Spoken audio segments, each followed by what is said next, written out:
Assalamualaikum guys, welcome back to my new channel Blossoming Brains Institute. Today we will start the grade 9 chemistry KPK text board Peshawar.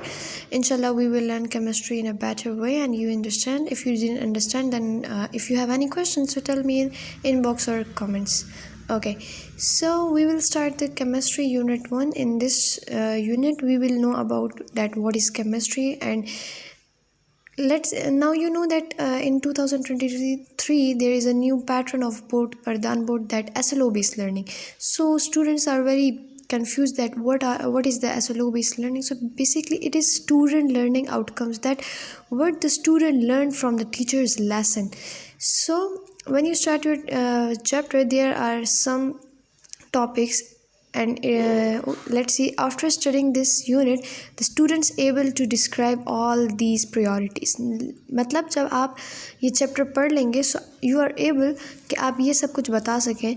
Like जब first आप topic पढ़ेंगे like what is chemistry और branches of chemistry, तो आपके पास question आ सकता है like differentiate between any two chemistry branches. Okay, या फिर आपको स्पेसिफाई दिया होगा कि ऑर्गेनिक और इनऑर्गेनिक के दरमियान आपने इनको डिफरेंशिएट करना है. Okay, so in chemistry book grade 9 we have 8 topics like these are.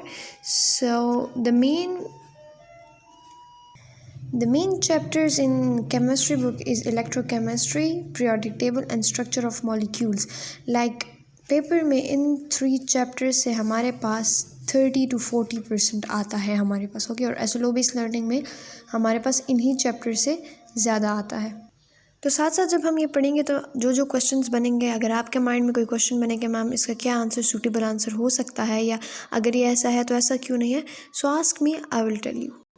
तो जैसा कि आप सब जानते हैं कि 1 till 7th class we study the just a simple science, not simple science but there are no categories of science, but you know that our world is dependent upon the science and science has many fields. So the main 3 branches कह लें या फिर fields कह लें are bio, chemistry और physics. So अब basically chemistry जो है ना कोई इतनी टफ़ नहीं है. सारे कहते हैं कि chemistry is very tough and this, so no, it's not tough, it's a very interesting subject. And I also love all the subjects and I teach all the subjects. If you have any problem in any subject, then you will also tell me, I will study that classes of subject. Okay, so basically chemistry is the branch of science which deal with the study of composition, structure and properties of matter. Okay, अब हमारे पास matter क्या होता है कि anything that has occupy space and having volume is called matter. ठीक है, यानी जो भी चीज़ जगह घेरती है या फिर हमारे पास स्पेस लेती है या उसका कोई वेट होता है, वॉल्यूम होता है, तो हमारे पास क्या होता है, मैटर होती है. ठीक है, अब फॉर एग्जांपल चेयर ले लें, चेयर जगह भी घेरती है और उसका वेट भी होता है, तो हमारे पास क्या हो गई, मैटर हो गई. हम खुद इंसान ह्यूमन बींग्स वो भी मैटर हैं कि हमारे पास वो वॉल्यूम भी होता है, हमारा वेट भी होता है, हम जगह भी घेरते हैं.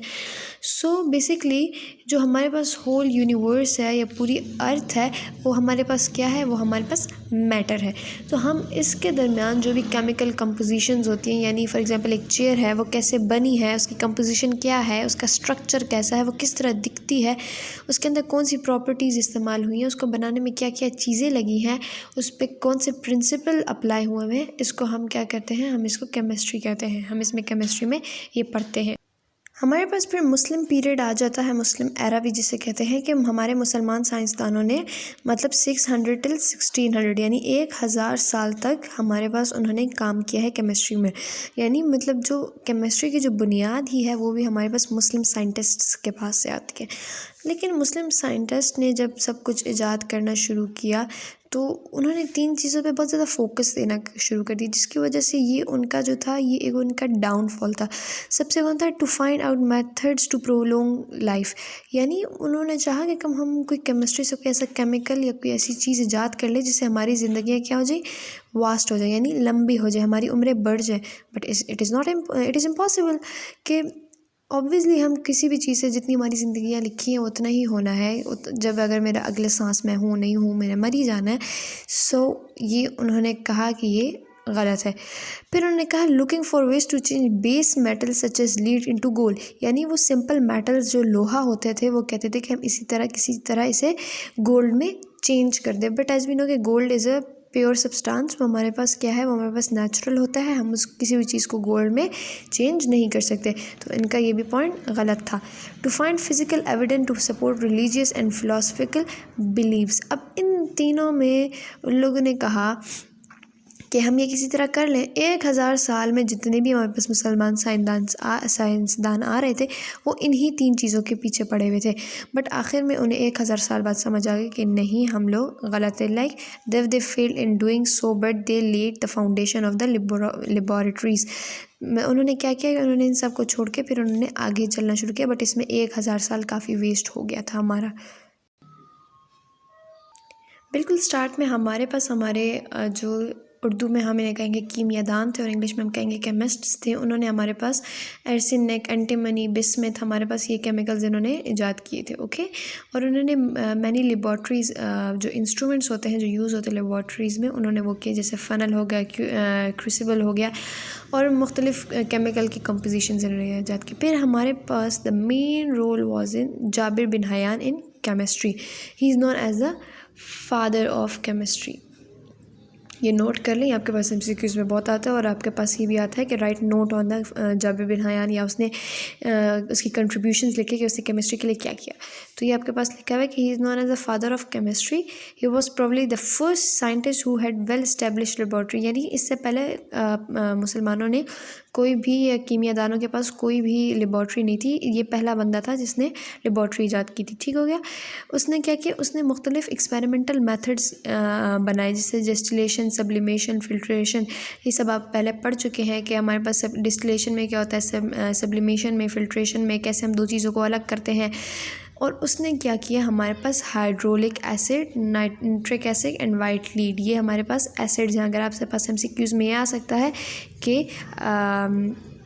हाइड्रोलिक यानी HCl हमारे पास किसने ईजाद किया, तो आप कहेंगे कि हमारे पास जाबिर बिन हयान ने इसको ईजाद किया था। उसका एरा क्या था, 721 टिल 803 AD तक। फिर हमारे पास आ जाते हैं Muhammad ibn Zakariya. He was known as a physician, chemist and philosopher. He wrote 26 books and the most famous book was of Muhammad bin Ibn Zikriya was Al-Asrar. In this book he discussed different processes of chemistry. Like उसने बताया कि हम कैसे chemistry में different processes कर सकते थे। Jabir bin Hayyan ने हमारे पास क्या किया था, उसने डिफरेंट एक्सपेरिमेंटल मेथड्स दिए थे, और इसने हमारे पास केमिकल कंपाउंड्स को 4 टाइप्स में इसने हमारे पास डिवाइड किया था, एक लिविंग ऑरिजिन में और एक नॉन लिविंग ऑरिजिन में। और इसने अल्कोहल को जो प्रिपेयर किया था, यानी शराब को इसने प्रिपेयर किया था बाय फर्मेंटेशन प्रोसेस से।